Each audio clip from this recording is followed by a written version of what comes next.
Punarapi jananam, punarapi maranam, punarapi janani jatare shayanam. Iha samsare bahudustare, kripaya pare pahi murare.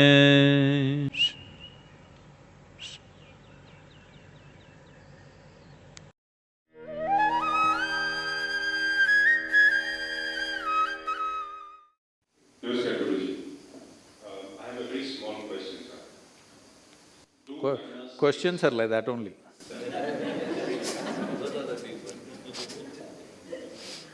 Do karmas exist and how do they affect our destiny? Let's understand this. Karma means action. So when you say karma, you're referring to action.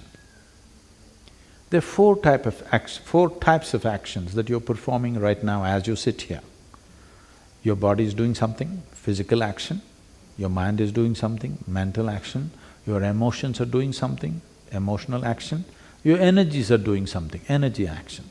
These four dimensions of activity are happening every moment of your life, both in wakefulness and sleep. It's happening. Since today morning, since the time you woke up, I will excuse you for the times when you were sleeping. From the time you woke up till this moment, how much of this, what percentage of these four actions are you conscious of? That's a question. How much percentage do you believe you're conscious of from morning to now, these four types of actions? Well below 1%, isn't it? So 99 plus of your karma, your action, is unconscious. Suppose unconsciously, I'm taking something and throwing like this all over, and this keeps coming and falling on my head. I think it's being dropped from heaven, because I'm unconscious that I'm throwing all these things. When 99% of your actions, or over 99% of your actions are unconscious, you always think something is being done to you, isn't it? Why forever people have been talking about being conscious is just this. If you raise it to 2%, suddenly it looks like your destiny is in your hands. If you have mastery over your physical body, 15 to 20% of your life and destiny will be in your hands.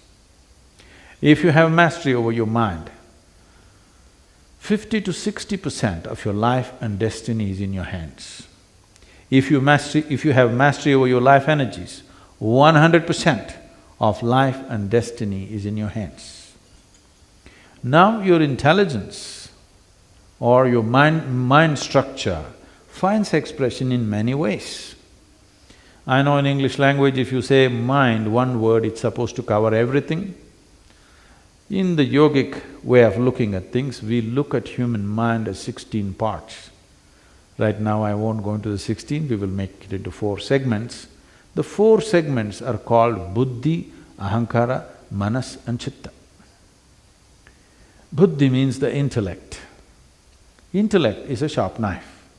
The sharper it is, the better it is.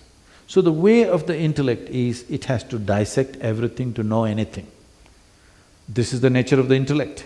Because our modern education has become fully intellect-oriented, other dimensions of intelligence have been completely ignored by the so-called education today. Everything is by intellect. What this means is, if I really want to know you well, I have to dissect you. Yes, this is the only way intellect can know something.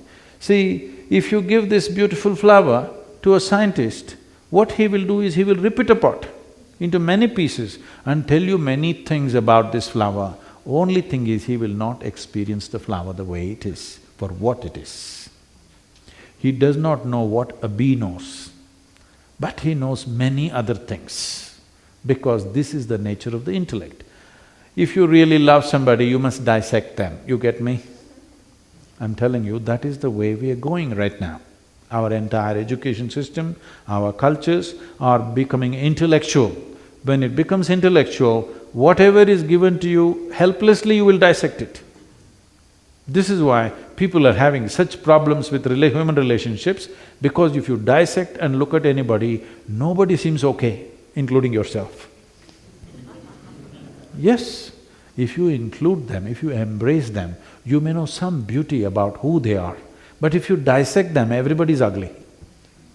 Yes or no? So the next dimension is called ahankara. Ahankara means it's your identity. I know it's largely interpreted as ego, no, it is your identity. Whatever identity you have taken, your intellect will do everything to protect that identity, always. If you strongly think, I am a man, it will try to protect your masculine gender. If you say, I am a woman, it will try to protect your feminine gender. If you say, I am an Indian, it'll protect that. If you say, I am an African, it'll protect that. Whatever identity you take, your intellect will try to always protect that, it works around that. So whatever kind of identity you take, it is a certain type of prejudice. No, I'm very broad-minded. All right, you have a broad prejudice. But it is a prejudice. The moment you're identified with something, you cannot help it because your intellect functions around it.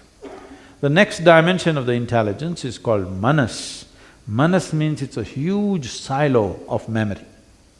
There are 8 forms of memory. Let me not go into all that, but it is clear there is evolutionary memory. That is, see, if you eat a mango, it goes inside and becomes a male body.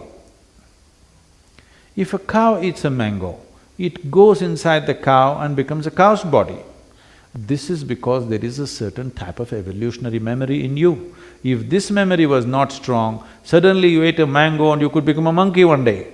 Such a thing never happened, ever, to any creature, because the evolutionary memory is so strong and there. It will never wavered for a moment. You may think many things in your mind, but the evolutionary memory never wavered for a moment in your life, isn't it? No matter, even if you ate dog food, you did not become a dog. Yes? The next is a genetic memory. Now, when we say memory, we always think it's here. No. Every cell in your body carries 1 trillion times more memory than your brain is capable of. Do you remember how your great-great-great-great-grandfather looked like? You don't, but his nose is sitting on your face. It is. Million years ago, how your forefathers were, your body still remembers, isn't it? You're living in Africa now, it never got confused. Even the tone of the skin, it did not get confused. It is continuing. If you live here for million years more, it will still continue remembering how it was, isn't it? There is a genetic memory. So there is conscious memory, subconscious memory, unconscious memory, many layers of memory, but there is a silo of memory. If the memory and the intellect get delinked, then intellect is no use. Your intellect looks smart only because it's continuously fueled by the memory that you carry.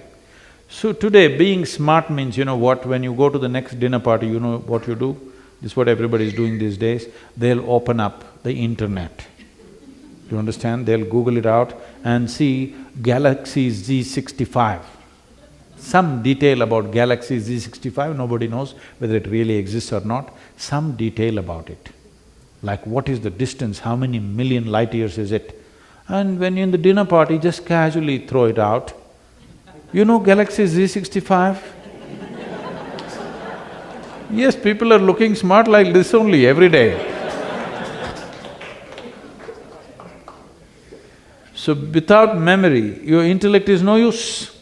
That is why we are trying to ramp up our memory all the time, because without memory you look stupid in front of other people.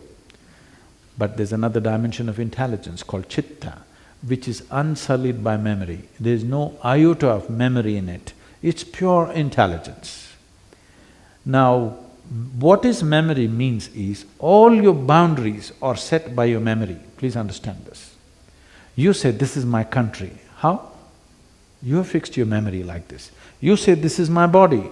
This body has a structure and a framework only because of the memory it carries, isn't it?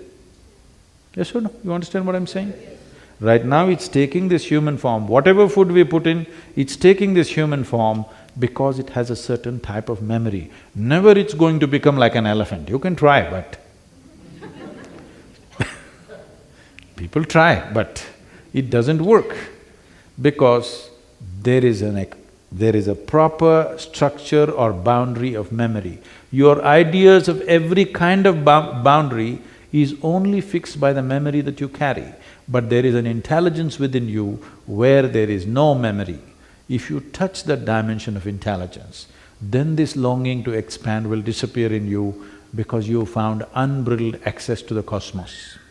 In yoga, the yogis have a mischievous way of expressing this. They say, if you touch your chitta, then gods will become your slaves. This is a mischievous way of saying it.